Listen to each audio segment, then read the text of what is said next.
warahmatullahi wabarakatuh. Shalom, Om Swastiastu, Namo Buddhaya, salam kebajikan, dan salam sejahtera bagi kita semua. Halo teman-teman, selamat datang di podcast Keberagaman Itu Kekuatan. Hari ini kita akan ngobrol tentang keberagaman di Indonesia yang banyak banget. Bagaimana kita juga bisa hidup rukun walaupun berbeda-beda, dan apa yang Islam ajarkan soal menghargai perbedaan itu. Nah, di sini aku nggak sendirian loh teman-teman, tapi ada dua teman kita yang dari SMK Negeri 6 Surakarta. Boleh kenalan dulu dong Kakak Cantik. Halo semuanya, perkenalkan nama saya Jihan Zahra dari SMK Negeri 6 Surakarta dari jurusan Pemasaran.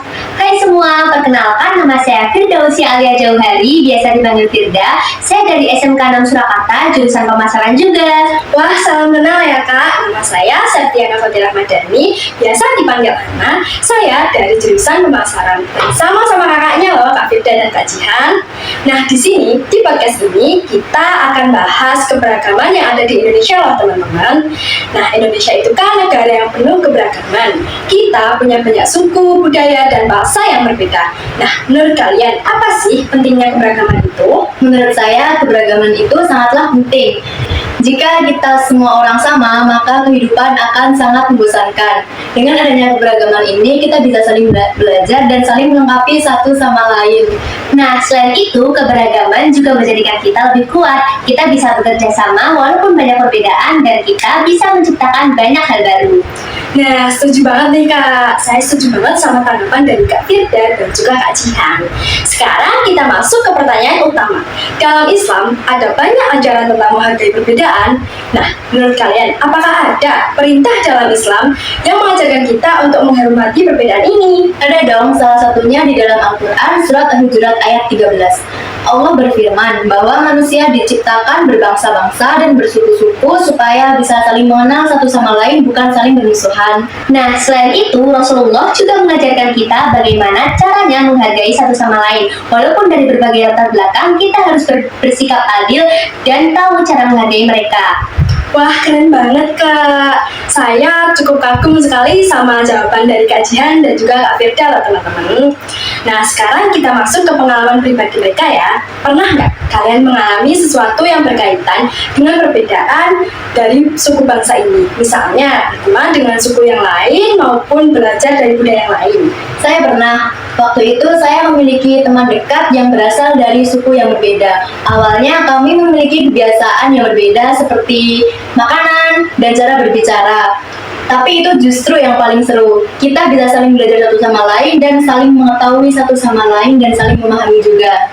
Wah, keren banget. Nah, selain itu, saya juga pernah punya pengalaman di sekolahan. Saya punya teman dari berbagai macam suku, mulai dari suku Jawa, Sumatera, Sulawesi, dan masih banyak lagi. Awal-awal saya juga merasa aneh dengan kebiasaan mereka. Namun, lama-lama saya belajar. Saya bisa mengetahui banyak hal baru dan tahu cara menghargai satu sama lain. Wah, keren banget ya Kak. Saya juga pernah kok punya temen dari suku lain ya. Dia dari Bali dan saya diajari dengan tari barongnya. Keren banget sih Kak. Nah, selanjutnya kita punya beberapa pertanyaan lagi buat Kakak Firda dan Kakak Jihan.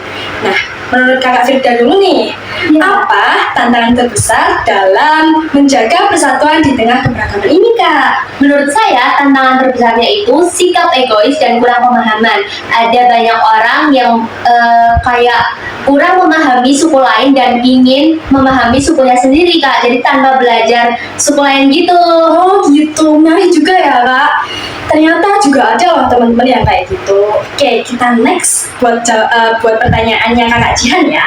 Gimana cara kita supaya bisa lebih menghargai perbedaan dalam kehidupan sehari-hari menurut Kakak Jihan ya? Kita bisa mulai dari hal-hal yang kecil seperti menghormati pendapat orang lain, tidak memaksakan kehendak orang lain, dan ingin belajar budaya yang lain juga. Oke, yang ketiga nih untuk Kakak Firda. Jadi kita seling-seling ya teman-teman. Pernah nggak Kak Firda melihat atau mengalami intoleransi? Dan Kak Firda gimana sih cara menyikapinya itu? Pernah Kak, saya pernah melihat orang yang meremehkan budaya lain. Menurut saya itu sih kurang pas ya dan nggak boleh banget. Seharusnya kita bisa lebih belajar lagi dan bisa memahami budaya orang lain. Nah, jadi itu nggak boleh banget ya teman-teman. Kita mengolok-olok atau menjelek-jelekan budaya ataupun suku dari yang lain ya.